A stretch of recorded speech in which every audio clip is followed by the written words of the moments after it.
Hello! Time for another chapter. Whatever you're supposed to call these. Episodes. I'm still on episode 1, dude. Pretty insane. That's where I left off, right? It seems like the weather will be like this all day tomorrow after all. A lot happened last time. Not gonna lie. Dang, this makes the good weather we had earlier feel like a lie. George and Nikki and I were killing time in front of the parlor television. At that point, Jessica returned. Her face was still blank, but it looked like she'd calmed down a little since we last seen her. Is Maria still in front of the portrait? Nope. She just came back and she's sleeping over there in the sofa. It's getting pretty late for her, after all. Looking at the clock, I saw it was a little past 10 p.m. Even if we were planning to stay up all night, it was about time to head back to our room. Well, my mom did have a room prepared for us in the mansion. What do we do? I'd rather head back to the guest house. Going by what we saw of our parents, I think it'd be better if we weren't in the mansion. I agree. Feels like they're telling us kids to mind our own business and stay out of their way. Let's be good little boys and girls and do that. As we were talking about this, Aunt Rosa came into the parlor. She was looking all over restlessly, probably trying to find Maria. Aunt Rosa, if you're looking for Maria, she's over there on the sofa. You got to focus. Thank you. Hi, she's out cold. You must move her to a bed. If you'd like, I'll carry her over to a bed. Thanks, that would be wonderful. Are you all heading back to the guest house? Or are you going to stay in the room Natsuyu-ni-san had prepared here? We were just talking about that. We just decided to head over to the guest house. I see. Then could I ask you to take Maria with you? I'd feel much more reassured if she stays with all of you cousins. Behind those words, she seemed to be concealing some regret that the adults, herself included, had deeply hurt Maria's feelings. Leave it to us, Aunt Rosa. After all, we do have an expert at comforting Maria with us. I had to re-record the audio for the last couple episodes because in OBS the default doesn't really pick it up, so I have to switch it to the actual thing. I thought it did. I'm not sure why I would think that, but are you talking about me? I couldn't do it myself. We'll need everyone together. That's right. So that's why the audio might sound like it's behind on those ones, or ahead. Badwer, weren't you the one who hit it off with Maria when you were messaging around earlier? As we said this, Aunt Rosa smiled, looking truly happy. Thank you, everyone. It looks like our meeting will last until very late. So while I'm sorry to burden you like this, I'll be counting on you all to take care of Maria. I always say like the same thing, but in a different way. Hey Maria, are you sound asleep? We're going back to the guest house. Maria muttered something indistinct, rolled over, and fell back asleep. It looked like she was sleeping deeply. She's really out cold. I'd hate to wake her. Right, I'll carry her. Maria's body was much lighter than it was. I lifted her up and put her on George and Niki's back. It was raining hard outside, and Niki couldn't hold an umbrella and carry Maria at the same time. It looked like Aunt Rosa would come with us as far as the guest house to help out. However, when she heard Uncle Kasha's voice call out to her, she had no choice but to return. Now that's a problem. I have to go back now. Is everyone returning to the guest house? After we left the hall on the way to the entrance, the door to the servant room opened and Shan-chan stepped out. It has grown very dark, so allow me to guide you. That would be great, Shan-chan. George King is going to carry Maria there. Could you hold an umbrella for her? Yes, certainly. Shan-chan brought umbrellas for each of us and a flashlight to guide the way. As we opened the front door, the ground floor was quite terrific. It looked like we wouldn't have any spare time to take a pleasant walk and enjoy the nighttime rose garden. Aniki, is she too heavy? Want me to carry her? It's okay. I can at least carry Maria. I'm truly grateful. Please take care of Maria. Sure, you got it. Then I guess this is good night, Aunt Rosa. Then I will see them over there in the room. Yes, please. Aunt Rosa watches for you. The subtle difference between three girl characters, I just don't know if I can keep that voice acting. Maria, I'm sorry for everything. Rosa's mumbling voice didn't reach the person in question, or any of the kids, but disappeared beneath the sound of the rain. But I will try. Voice acting is definitely something pretty difficult. That is pretty difficult. After cutting through the rainy rose garden, we arrived at the guest house. If only I'd applied for the position of Maria carrier. Then I would have gotten a chance to have, no, rubbing all over my arm. That's not why I did it. It's a misunderstanding. I thought that if I didn't walk like this first time, I would get all wet. Come on, quit babbling and go in. After being urged on by Jessica, we folded up our umbrellas and went into the guest house. Has anyone gotten your clothes wet? I can bring some towels if you want. You don't need to worry about us that much. Thanks, Shannon Chan. I will not have your discrimination. That's right. We were planning to play cards or something. Would you care to join us for a bit? You're at the night shift on today's schedule. I believe we had a special schedule during the family conference. Also, I think a few alterations have been made, so I will go and check. Wait, if you have to go all the way back to the mansion to find out, don't force yourself. Especially when he says it sometimes, he has this really creepy look on his face. Oh, that's alright. Is this the main character of the story? Come on. I can find out from the servant room in the guest house. Please, excuse me for a short while. Oh well, I've heard there are worse visual novels anyway, so... Yeah, I'm gonna want to come. Shannon Chan gave a quick bow and went into the guest house servant room. This isn't even that bad. Some are just very detailed. The rest of us headed for the cousin room and decided to put Maria to bed for the time being. Maria was sleeping very deeply, and there was absolutely no sign of her eyes opening. Why you gotta be so pervy, Japan? For now, we get some soft drinks out of the room's refrigerator and drink those while playing cards or something. It's not like America is much different, though. We did have a game that had a straight-up sex scene win Game of the Year last year, so... Yeah. Oh, Kanan-kun. And you were here too, Genji-san. What has happened with tonight's shift? So this should be okay, too. Prof. Sama has given an order. He made some sizable changes to the shift schedule. Indeed, Goda-san now has the night shift at the mansion. Shannon and Kanan have the night shift in the guest house. Kumasawa-san and I have been ordered to sleep in the guest house. Just now, a phone call came, saying that once you arrived, you were also to remain here for the rest of the night. Huh? But that certainly is a sizable change. The shifts at the guest house and the mansion have been completely reversed, haven't they? Originally, Shannon and Kanan had been assigned the night shift in the mansion, while the night shift in the guest house, where all the relatives were staying, had been assigned to Goda, who had an abundance of experience in entertaining them. Kumasawa should have been sleeping at the guest house, while Genji should have been sleeping in the mansion. However, it seemed that Kraus had suddenly ordered that the schedule be modified. The shifts at the guest house and the mansion had all been reversed, and Genji was spending the night in the guest house. It's probably because of Beatrice-sama's letter. Why, probably.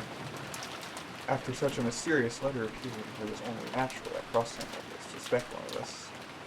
We served directly under the master, so Cross-sama tried his best he could to keep us far away from the family conference.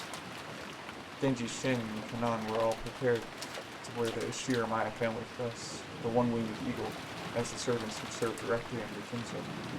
Of course, since they were working for the Ishiramaya family, they had to obey anyone's orders, but their only boss was Kinzo. Since only Kinzo held the right to employ them, even Kraus could not have them dismissed of his own authority. Because of this, Kraus and the others often viewed these servants as Kinzo's underlings and shunned them. And in fact, Kinzo seldom let anyone other than them enter their study. This sudden shift change was probably a clear expression of the sense of mistrust that it caused. Considering the time Kinzo had left to live, this would definitely be the last family conference before the problem of the inheritance came up. On top of that, a mysterious letter that claimed to be from Beatrice had dropped in and out of the blue. Kraus definitely wanted to keep Kinzo's spoiled subjects away from the table of such a delicate and important discussion. If you would excuse me, I will go rest. If anything happens, call me immediately. Our guest tonight is a special case, after all. Yes, certainly, Genji-sama. I think that was beautiful. Genji nodded back, went behind the screen, took off his jacket, and slowly began to relax after a day's work of tension. The ones who just returned now, were they the children? Yes. The other relatives are having a conference in the mansion. It looked like it would drag on for quite some time. Then we've got it easy. Or, it's already this late, and here's this winter I'm making him sound like a man, even though he's a boy. The rest of the relatives probably spend the night in their rooms in the mansion. Yes, probably. I'm only saying this because Genji-sama is in the wrong, but I'm a little happy I was sent to the guest house, I guess. Oh, why's that?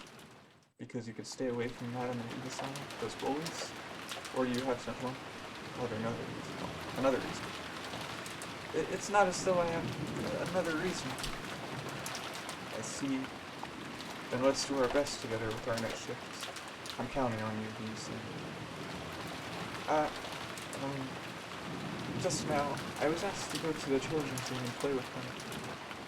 Shannon hung her head apologetically, gazing at Kenon uncertainly. Kenon didn't try to meet her eyes, but spoke curtly as he sighed. It looked like he didn't plan on indulging his sister. You can't. You were assigned to the night shift. Besides which, it isn't necessary for furniture like us to respond to an invitation to play. You understand, right? Yes, I do understand. Shannon's shoulders drooped slightly.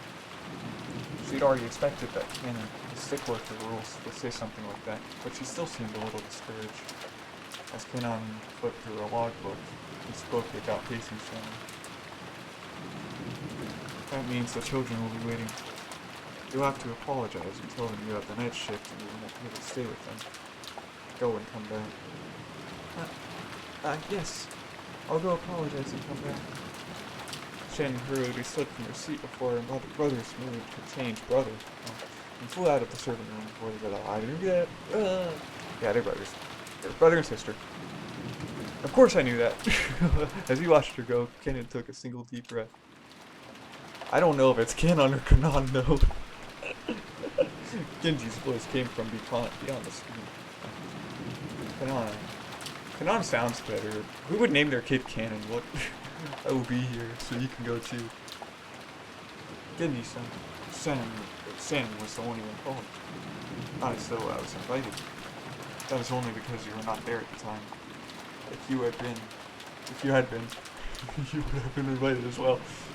It is good to play as a child from time to time. Just out of a little joke, like, if Kanan messes up in work, if his name is Canon, you could be like, you'd be like, Canon, you're fired! No, such a thing is not necessary for me. Human children may have a need to play, but we are furniture. Is that so? Misan is also furniture.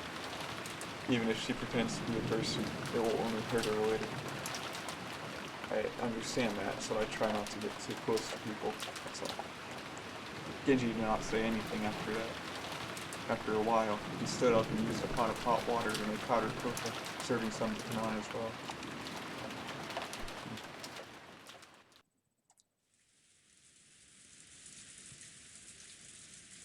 Is that for real? I had no clue. Dylan, you're too loud. You'll wake Maria up. Pador was so surprised that he yelled obnoxiously and scattered his cards everywhere. His voice caused Maria to turn over once, but she soon fell back into a deep sleep. Jessica gave him a jab, and he lowered his voice. Still, seriously, now that you mention it, they really did have that kind of atmosphere, didn't they? Ha, now I see, so George and Nikki is... George couldn't be seen anywhere in the room. short while ago, when Shannon came into the room, George suddenly said that he'd forgotten something in the mansion and needed to go back and get it. Shannon said she would guide him, just like she had on the way to the guest house, and the two of them departed together. Well, there's actually been signs of it for a while now. You know, questions about hobbies and favorite things. I always thought it was a bit much for a passing interest, and look what's happened now. I feel like she had a different tone with that sentence. Come to think of it, I get the feeling George and Miki's always been overly nice to Shannon-chan. Now I get it.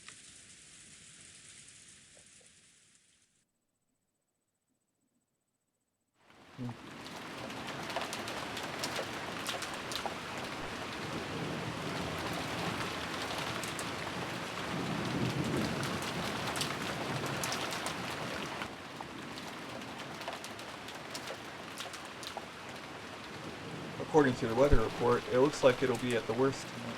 It's worst tonight. It also seems it'll last all day tomorrow, though it should get a little better.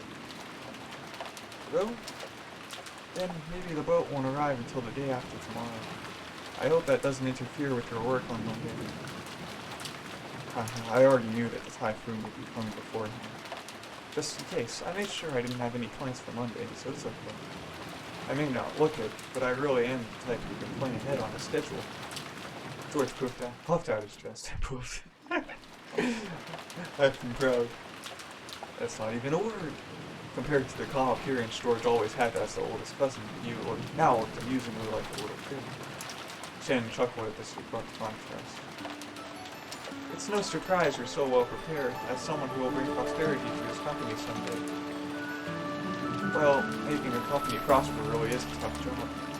Money isn't the only thing that's important. I learned that well when studying under my father. Making a company prosper is like owning a castle and leading your subordinates. My dad really loves reading about great leaders during the warring period in Japan, a hobby that's probably influenced by the fact that he shares Toyotomi videos. Much of his philosophy on managing businesses comes from talking about them. Did you know? Takeda Shingen, who was feared as the leader of the strongest cavalry corps in the warring period, started out with his troops in complete disarray and didn't have the kind of strong leadership necessary to utilize them well. Alright then. Is that true? That's a little unexpected. In order to unite his troops, Shingen showed his excellent leadership in many ways. For example, when a soldier succeeded well in battle, he would immediately honor them with a medal. That's nice.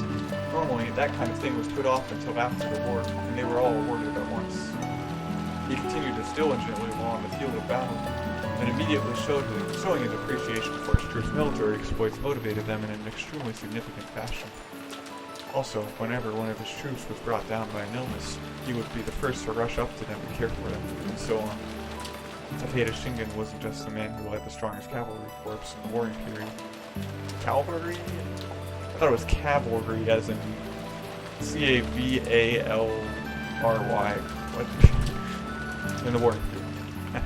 He was the person who cared the most for his troops throughout that era. Gotta love those spelling mistakes, you never know where they'll be. And because he was that kind of person, all of his troops went along with him. Unless cavalry is a word. The truth was, Shannon had already heard the story several years ago, but whenever a discussion of his father led to a sort of topic, George would always glow and look like he was having a great time. So Shannon just smiled without interrupting, urging him to continue. Of course, in a capitalist world, money determines both your strength and the height of your fortifications. But you can't build up a castle or succeed in war by yourself. Such things can only be accomplished with the support of many subordinates by borrowing their strength. After understanding this, when I look at my father's back, I realize how immature I am. I can clearly see how much composition he had to overcome before building up all he has now. George-sama, you truly look up to your father. I think it's Sama, I don't know, I keep making that... messing up. I'm jealous. You truly look up to your father, I'm jealous. Sorry, that's not how I meant it. I'm sorry, that's not how I meant it either. The awkwardness! I don't know, it's just, that's how it is. If anyone's talking, the two of them awkwardly looked at their feet. Shin had no parents. She had brought up in an orphanage. She She had been brought up in an orphanage owned by Kinzo called the Fukuin House. Under the guidance of Kinzo, their honorary director, the orphanage offered members who excelled at it a chance for their on-the-job serving experience. If their efforts met with Kinzo's approval, they'd be able to leave the orphanage and work as servants for the Shiramaya family. This was considered to be the highest honor for those who lived in the orphanage. Oh, whoops, that was gross. Servants from the Fukuin house all took names with the character on in them while they served. So Shannon wasn't a real name. The same went for Kanata. All of the members of the Fukuin house were orphans. At least, they were all people who had been separated from their parents under special circumstances. Because of this, the orphans had been taught to think of each other as their only family. That's why it seemed so natural for both of them when Shannon called Shannon his sister. Kanan and Shannon. I mean, Shannon and Kanan, it would be Shannon and Canon, makes sense because they sound the same, but I see it more as Kanan. And while both Shannon and Kanan were working in the mansion today, there were several other servants possessing the character in their names, such as Manon and Lenon, who often worked in a rotation schedule. However, there were not many servants who stayed with the Shiramaya family for long. It was standard for them to quit after 3 years. You could probably say that Shannon, who had been working for 10 years, was a notable exception to the rule. It's a while. Working as a servant for the Shiramaya family was a heavy burden to bear, but the pay wasn't bad at all. Working for a full 3 years would earn more than what was needed to enter mainstream society. That was why, even though the orphans realized that what a harsh task working for the Shiramaya family was, they still hoped to be accepted. Maybe the fact that Shannon managed to continue working for 10 years wasn't because she had more willpower than the other servants. Maybe she got stuck working for 10 years because she didn't have the courage to say she wanted to quit. Kinzo couldn't even trust his own blood relatives, and these excellent servants sent from the Fukuin house were the only ones he could rely on. Because of that, Kinzo would sometimes allow them to wear the family crest as servants under his direct control, and have them work close to him. You've been working here for almost 10 years, right?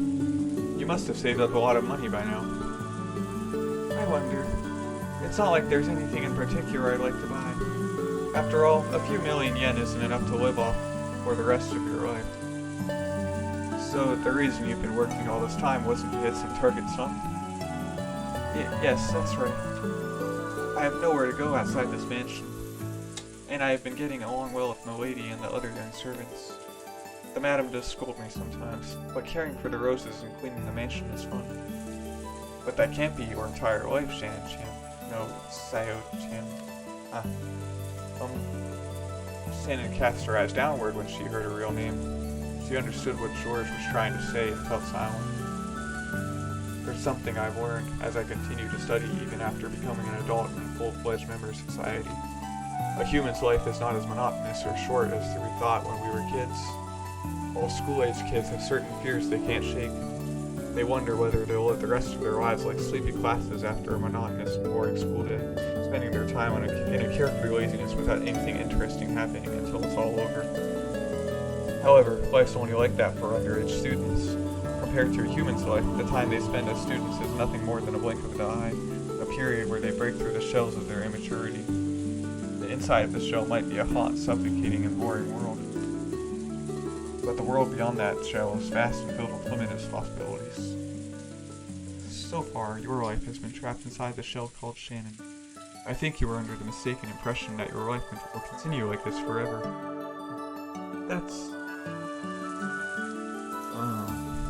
Yeah.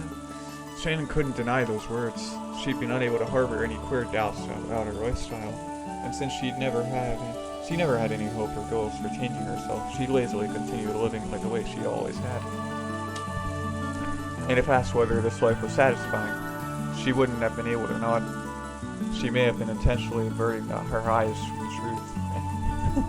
Without George's admonishments, she would have continued pretending not to notice as her real life slipped away bit by bit, neglected. George-sama, is it wrong for me to continue living this way? Yeah, it is. Oh, and by the way, didn't you break one of our rules just now? George immediately gave a strict answer, then broke out into a mischievous smile. Shannon already knew what she was being chided for, and she hung her head again, apparently embarrassed. Didn't you promise not to use Samo when the two of us are alone? I couldn't obey that as a promise, but if it was an order, I would have to obey it, because I'm furniture. Then it's an order. Yes, certainly, George's son. As Shannon hung her head, her face red, she said George's name again, this time following it with sound. Yes, that's fine, sighed Shannon. George smiled at Shannon, no, Sayo, to praise her small act of bravery. This short exchange alone made it clear how far back the relationship must have stretched. For a long while, the two talked as if the weather raging about them didn't even enter their thoughts. They talked about the many memories they built during their relationship that no one else knew about. Every once in a while, a flash of lightning would attempt to interrupt them, but this could sully neither of the roses nor the time they spent blushing at each other. Peaceful music. I feel relaxed.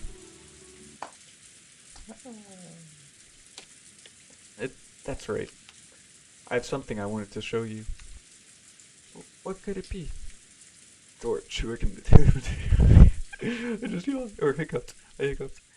George, who had been speaking eloquently, suddenly started to stutter. Watching him.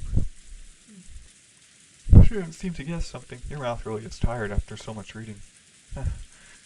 George timidly searched through his pocket. Something got caught in the depths of his pocket, and just like the stuttering George, it took a little while to get it out. It was a very small box. A small box covered in a deep blue velvet. That peculiar shape was enough to tell anyone what was resting inside. Shannon had prepared her heart somewhat, certain beforehand that this was what he'd been planning. But even though, when she actually saw it, she couldn't avoid blushing once more. George opened the small box, took something out, and held it out for Shannon to take. I want you to take this. I, couldn't accept something so valuable. You can't take it? No, wait, did I say I want you to take this as her? Or darn it. Will you take this? You can't take it. Okay. No, I'm unworthy of such a thing. Sire, this isn't a request. It's an order. Take this ring. Okay? It's an order. I cannot disobey.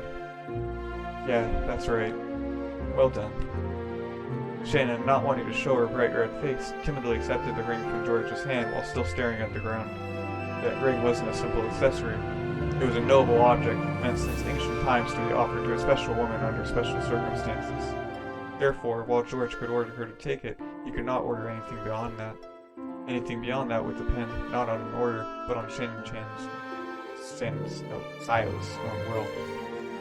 So from here on, I'm not ordering you anymore. Sayo, I want you to give me your answer by tomorrow, without using words. Do you understand? Well then, how should I? I won't order you any further, so this isn't an order. But a ring is something you put on your finger, after all. If you like it, you can just put it on any finger you choose. Shannon had only pretended to not to know.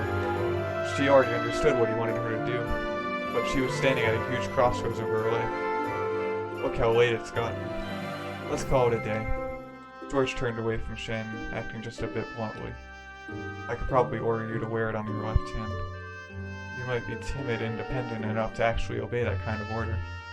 But I want at least this last step to be done by your own will, Sayo. Understand? Yes. So, that's my order. I want you to think about it well tonight and show me your answer tomorrow.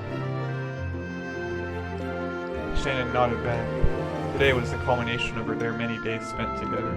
This moment certainly hadn't come as a surprise to Shannon. We should be getting back to the guest house soon. If we take any longer, we'll make everyone worry about us. I'm sorry. I just remembered something I had to do in the mansion, so, I have to go back to the mansion. At a time like this? Is that true? George stared into Shannon's face as he laughed mischievously. He definitely saw through Shannon's lie. However, when he saw how she felt, he could sort of understand that she might be so embarrassed that she'd want to be alone. So because George realized the meaning behind Shannon's lie, he accepted it. The piano!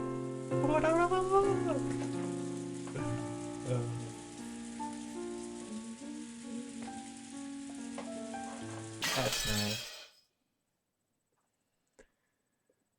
Looks like she's taken now, Bador.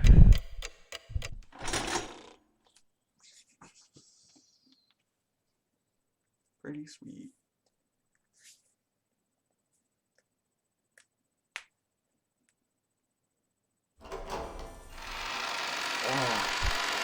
Shannon entered the entrance hall to the mansion with a tottering gait. A mixture of exaltation and uncertainty gave her a feeling that she couldn't easily describe. It swelled up in her chest until it felt like she was about to burst. After stopping for a second in front of the servant room to take a deep breath and calm her heart, she opened the door. Inside, Goda, who had been ordered to take the midnight shift in the mansion tonight, was absorbed in a worn-out crossword puzzle magazine. He looked up for an instant to see if one of the family had come, but when he realized it was a fellow servant, he returned to his puzzle as if nothing had happened. Genji-sama told me to come and help you. Is that so? That's a relief. I was just about to go check that the mansion was fully locked up, but I felt uneasy about leaving this room unknown. After all, Cross-sama and the others' meeting looks as though it will continue for quite some time. They might request some tea at any moment. That's true. Then, what shall we do? Should I watch over? In that case, forgive me, Shannon, but I'll ask that you patrol the mansion. I will stay here, awaiting the family's orders. Yes. Shannon was slightly disgusted. Even though she'd come here to help out as a favor, she was casually being forced to do the job of the person actually on duty. Furthermore, after one-sidedly forcing that task on her, Goda returned to his magazine once again and became immersed in his crossword puzzle. Boy. Shannon bowed her head as a token sign of respect for her elder, then left the room to patrol the mansion. Thanks to her being a bit ticked off, she managed to suppress that floaty feeling she'd been having until just now. And anyway, she couldn't let Genji or Kanon see her looking like this. She wanted a little time to herself until her heart calmed down, so maybe going on patrol wouldn't be so bad. I'm regretting this, but the music is really going at it right now. She began to hear the two tumultuous voices of the family discussion coming from the dining hall. Someone was speaking at great length, only to be interrupted by someone else. The second person also began to speak in a very long, drawn-out fashion, until yet another person interrupted. That kept on repeating. It was as though their displeasure was seeping out through their voices. She had been told to go to the guest house, so it would be bad if Krauss discovered her. Thinking this, Shannon dashed past the dining hall. Then she went along a prearranged route through the mansion, checking that all the locks were secure. She walked down the hall, checking each window. There were no humans on Rakanjima other than those connected to the family, so locking up didn't really serve much of a purpose. No one had been in the habit of locking up at the Shiromaya head family, at least not until Natsui had scolded them for being careless. The metal fixtures on the windows there's no way, were ice cold, and as she checked them one by one, the glow in her heart seemed to cool down. Oh, pretty butterflies! At that time, she thought she saw something twinkling across the hall. Twinkling? How could anything be twinkling through the darkness of the hall? She figured she must have been imagining it, but she still held her breath. Grasping a curtain, she fearfully gazed down the hall. However, other than the occasional crack of thunder brightening the hallway, she was unable to glimpse any flicker again. It must have been her imagination, after all. Maybe her heart was so agitated that she'd seen something that didn't even exist. Shannon went back to checking the windows. However, a certain unnerving memory was resurrected in the back of her mind. It was that ghost story, which had been passed down amongst the servants who had served the Shiromaya head family. The mansion had two different masters, one of the day and one of the night. Beatrice, the master of the night, would sometimes fly around the mansion in the form of sparkling butterflies. That was the story. Come to think of it, didn't Canonicus once say he'd seen it with his own eyes? Though he got salty when I said he must have imagined it and refused to believe him. Could it possibly be true? The roar of the thunder gave no answer.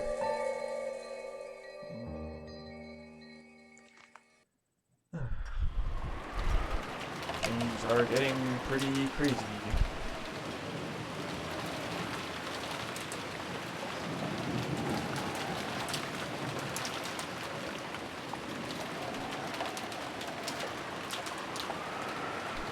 There we go. That's a lot of rain.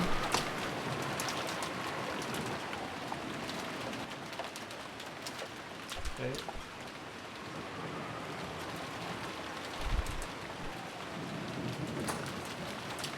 Oh. The clock is ticking.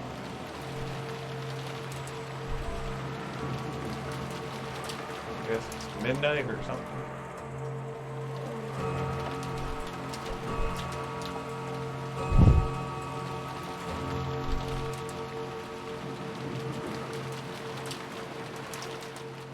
Yeah, it is Beatrice.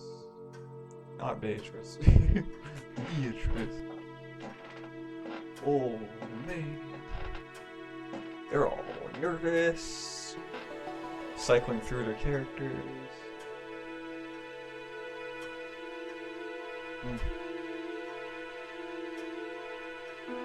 Everyone's scared.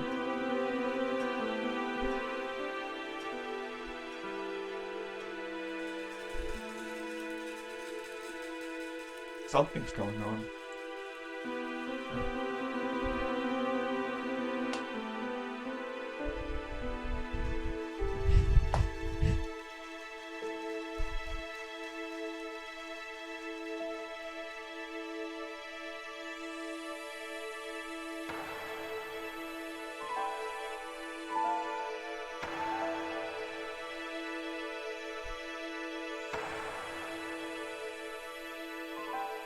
And 24 hours. That's the end of it. It's definitely set something up.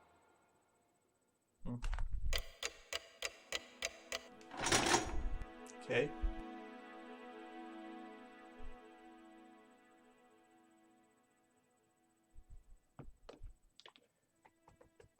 They do be together now, George and Shannon. It's supposed to be Saya the second day. Scary! I could read a little bit into this. I don't know. I have a little bit. I have a bit of time. I have some time, and I want to get it up to an hour, so why not? Genji tightened his bow tie and looked outside for retractings from the curtains. Maybe the rain had died down a tiny bit since the previous night, but the thick rain clouds didn't seem like they'd be letting any trace of the morning sun get by. The morning was dim and far from refreshing. It seems it will last all day after all. Sorry for keeping you waiting, Genji-sama. Kenan finished checking his appearance and exited the washroom. On their normal schedule, it was rare for anyone to have to suffer going straight from a midnight shift to an early morning shift. They were on a special schedule for the 2 days of the family conference. However, unless the typhoon passed today, the relatives stay on this island would last until tomorrow. Kenan thought it best to prepare for the special schedule to last an extra day. The two of them left the guest house opening their umbrellas. The rose garden had been devastated by the wind on the previous night. Even though they had spent several days making it beautiful to welcome the guests, once stormy night was enough to Kenan sighed. The two headed for the mansion. They were supposed to meet up with Goda and prepare breakfast. Goda was such a perfectionist that he had probably already woken up and was probably already preparing a breakfast as exquisite and elegant as possible. They reached the overhang by the entrance to the mansion and folded up their umbrellas. Genji took a bundle of several keys from his pocket and unlocked the front door. Unlocked. The Shiramaya family mansion wasn't the only thing unlocked in Jima, so in the past, they hadn't been in the habit of locking up. However, Natsu had ordered that the mansion be locked up from midnight till early morning. Ever since then, unlocking the door in the early morning had become part of the servants' morning shift. This task had been given to Genji and Kanan so that then Oda could start preparing breakfast as soon as he woke up. Silence had fallen in the mansion, giving the impression that the mansion itself was still asleep. Well then, let us begin the morning chores. Yes, sir. Two of them split up and began opening the curtains throughout the mansion. If the curtains stayed closed, the mansion would remain enveloped in faint darkness, as though it was still trapped in the previous night. Following a well-rehearsed procedure, Kanon went around the mansion, opening the curtains for one window after another without having to retrace his steps once. Even with this horrible weather, drawing the curtains made it feel just a little bit like morning. While doing that, he passed in front of the kitchen. Even though he hadn't smelled anything yet, his stomach started aching for some of Goda's prized cooking.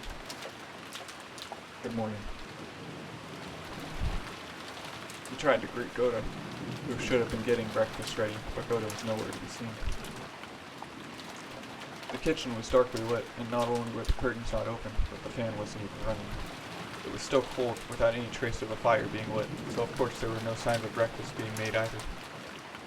Though it would have been inexcusable, perhaps Goda had overslept. Even servants are only human. They sometimes sleep in and show up late. In the rare case that such a thing happens, it's part of a servant's code to hide the unsightly scene before anyone notices, smoothly cover it up, and make sure the family never even realizes that anything has gone wrong. Kanan took the receiver of the phone that had been fitted to the wall and dialed the number for the extension line in the servant's sleeping room. He couldn't hear that characteristic sound of a dial tone. Kanan tried picking up the receiver again, but even so, he couldn't hear the usual dial tone. He tried dialing again, but had no apparent effects. Could the lightning last night have damaged some machine, breaking the extension line? The equipment in this mansion was all worn out. Kanan fully understood that even the smallest thing could have caused it to break down. He gave up trying to wake Goda with the phone and dashed over to the servant's sleeping room.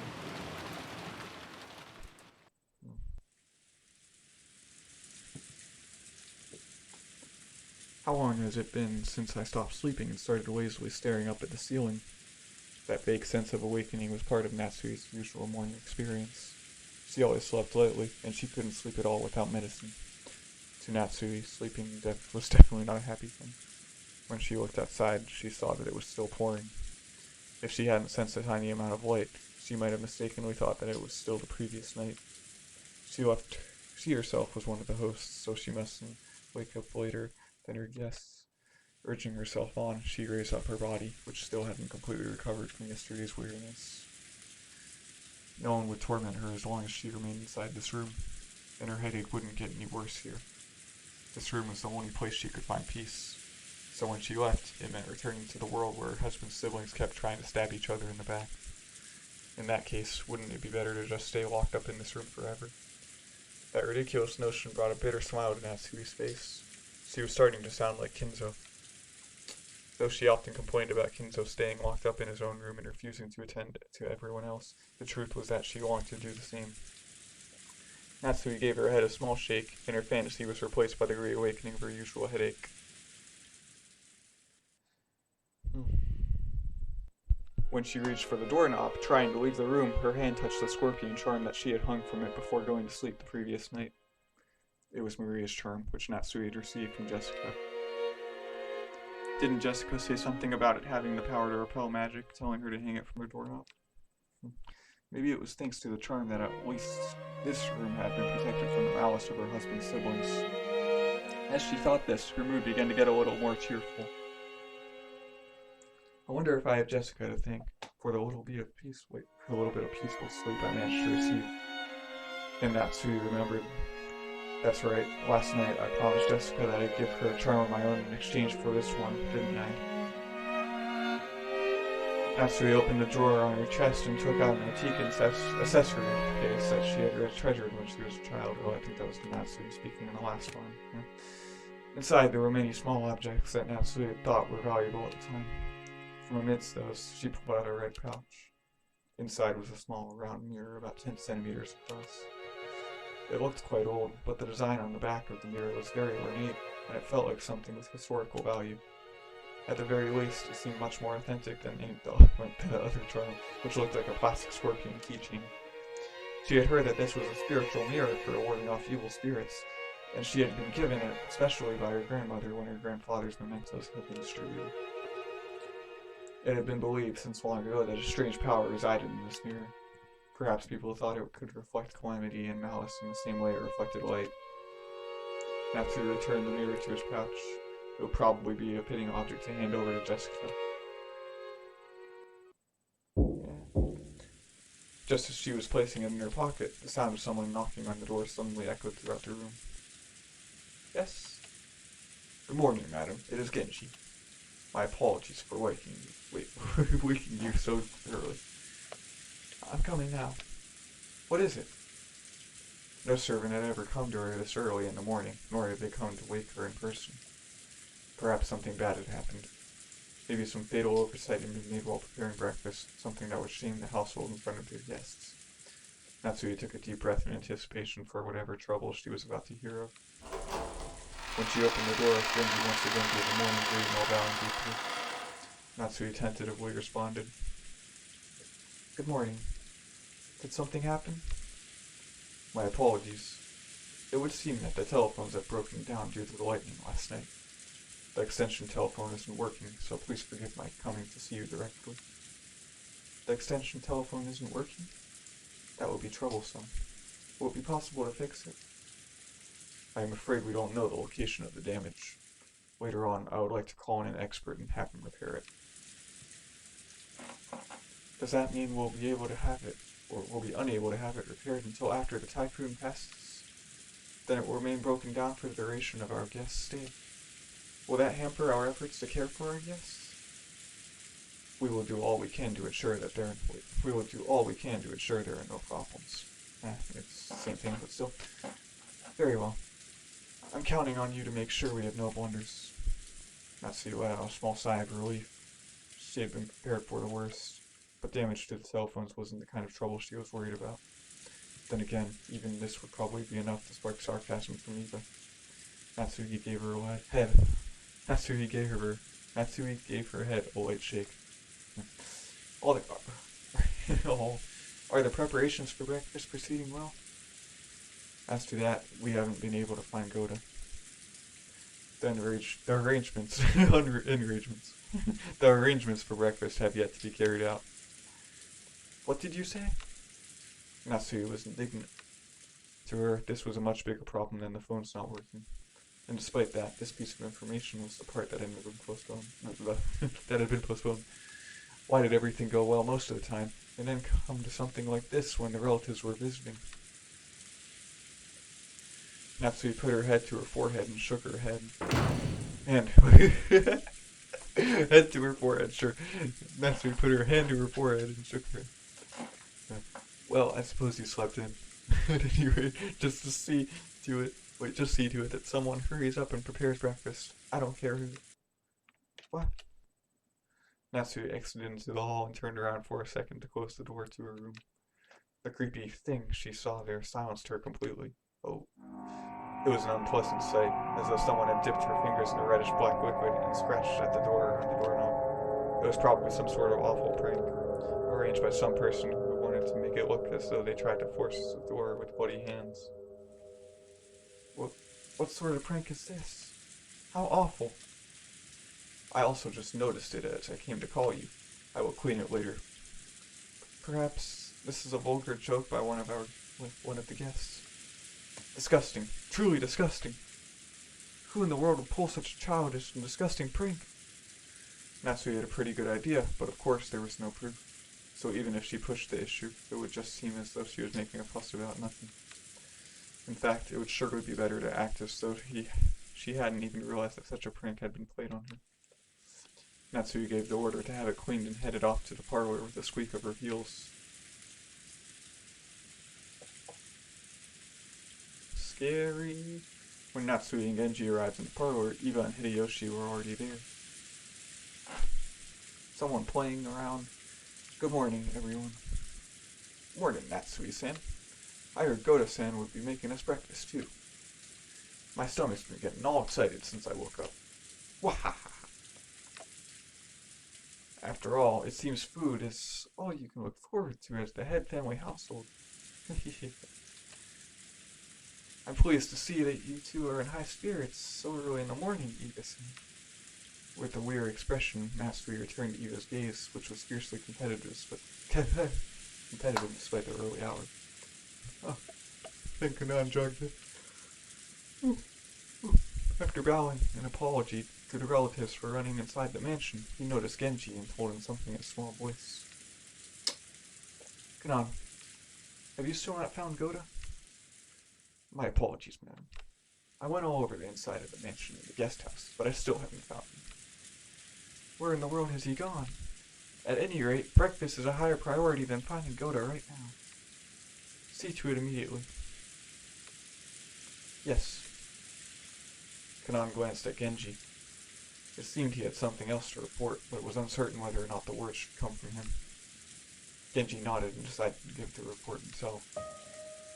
Madam, it is not only Goda. Your husband is also nowhere to be found. My husband? Yes. Even before visiting you, I went to his room to tell him that breakfast wasn't being prepared, but I did not find him there. Furthermore, he is not the only one missing. Rudolph-sama, his wife, and Rosa-sama are nowhere to be found. Not in the guest house? Nor the mansion? Yes. They were not in their rooms in the guest house either. When she heard that Goda, what alone, was missing, she assumed he had slept in or was loafing around somewhere. However, now that she'd learned that several of the relatives were also nowhere to be seen, she began to take a slightly more optimistic view. Could last night's family conference have continued all night up until the present moment? If so, they might have wanted to cool their heads after being shut in a stuffy room, going out for walks on their own through the rain. The part about cooling their heads really sounded like something Kraus would say. Goda had probably been summoned to accompany them and aid them in some way. Goda was not a man who lost track of time. He had to understand that preparations for breakfast would be hindered if he did not return. However, maybe the family conference had continued until this very moment with an atmosphere that would make it hard for anyone to slip out. Yes, that theory would be quite convincing for Natsu. She remembered the illusion she felt that morning, as though the previous night had never ended. When she learned that the feeling was just an illusion, she once again took a deep, weary breath. After all, that banquet of filthy vultures circling Kinzo's property was still going on. Perhaps they are still discussing that inheritance somewhere in the garden, or maybe the beach. At any rate, if we don't call Goda back, we'll never be able to begin preparations for breakfast. So what are you saying? Are Nisa and the rest still continuing the discussion? She had planned to say it in a small voice, but Hideyoshi overheard Natsui and managed to grasp the situation. Nisan and Rudolph sure are tough. Maybe it's just youth in Rosa's case. Just a bit after midnight, the two of us were so tired that we headed back to bed, though I do remember that Nisan and the rest were still having a heated discussion at that point. Men certainly are unpleasant when they get all fired up. Natsui snorted, her face still blank. Kanan, search outside. If you find Goda, tell him to return immediately and begin preparing breakfast. Certainly. Natsui Nisan, we don't know for sure that they're outside, do we? Couldn't they also be inside Father's study? I see, that's certainly possible. I don't know what path the conversation took, but there's certainly a chance that they moved to Father's study and let him in on the discussion. I can't imagine that Father would willingly let them bring such a detestable topic into his study. You really think so? Well then, there's nothing we can do. I'm sorry, Genji-san and Kanan-kun, but could you search outside? It wouldn't be that strange for Nisan to suggest they go outside for a walk to cool their heads. Even in this weather. I'll go to Father's study. Who knows, they might actually be there after all. Eva-san, I couldn't ask a guest like you to exert yourself, so I will go. I can also wish him a good morning while I'm at it. Oh, then I'll leave it in your hands. Though I somehow doubt we'll return your greeting. Natsui Nisan, have you always been on such good terms with Father? I don't know whether you could call it that. but I am sure that I have gained his trust as the wife of the successor to the Shiramaya family. Then I'm sure he'll at least answer you, right? I'd like to at least have breakfast with father. Do you think you could convince him to come down and join us? It seems that he thoroughly despises the rest of us, but I'm sure he'll listen to you if he trusts you that much. After speaking so boldly, if you're unable to convince father and come down alone, then I doubt you'll ever be able to claim that you've earned his trust again. I am not confident, but I will try. Natsu responded, looking discouraged. However, knowing Kinzo's temperament, she had absolutely no confidence in her ability to bring him out. Eva was clearly mocking her, confident that Natsui wouldn't be able to get Kinzo to come down. But even so, Natsui would lose face if she gave up, saying it was impossible and letting Eva go instead. Eva's mean-spirited and unreasonable demand made Natsui clench her fist slightly. When Genji realized this, he softly spoke to her over his shoulder. Madam. Madam. It's pronounced Madam. Madam, please take this, if you would. Madam, please take this, if you would. And this is... Wait, this is... Can I tone that right? No. I cannot give that the right tone. Genji handed Natsui a sparkling gold key of ornate design. It was the key to Kinzo's study. The study had an auto clock and couldn't be unlocked. Wait. The study had an auto lock and couldn't be unlocked, as long as Kinzo forbade entrance. However, since Genji was especially trusted by Kinzo, he was allowed to carry a key to that door. But if this key is used, won't you also receive the blame? When the master is sleeping deeply, simply knocking on the door will not suffice. And it would be more difficult to persuade the master to leave his room if you must talk through the door. Please use this. Genji. Until now, Natsui had thought of Genji as a cold servant who wouldn't do anything for her, since he worked directly under Kinzo. But it looked like she would have to alter her understanding of him. She wanted to communicate her gratitude, but by then, Genji had already turned his back on her and was walking down the corridor with Kanan. But as Natsui watched them go, the words directed at her from behind were sneering. Well then, you must bring father with you, okay? After all, it's his son's precious wife who's asking. I'm sure he'll listen to you. Or yes, so we'll just relax here at our leisure. Quit it, Eva. You're taking this too far. Sorry, Natsui needs him, but we're counting on you to deal with father. Without answering, Natsui's forcefully spun around on her heels and quickly left that place.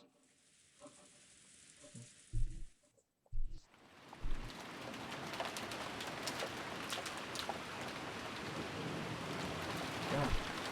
Great. Okay, bye-bye.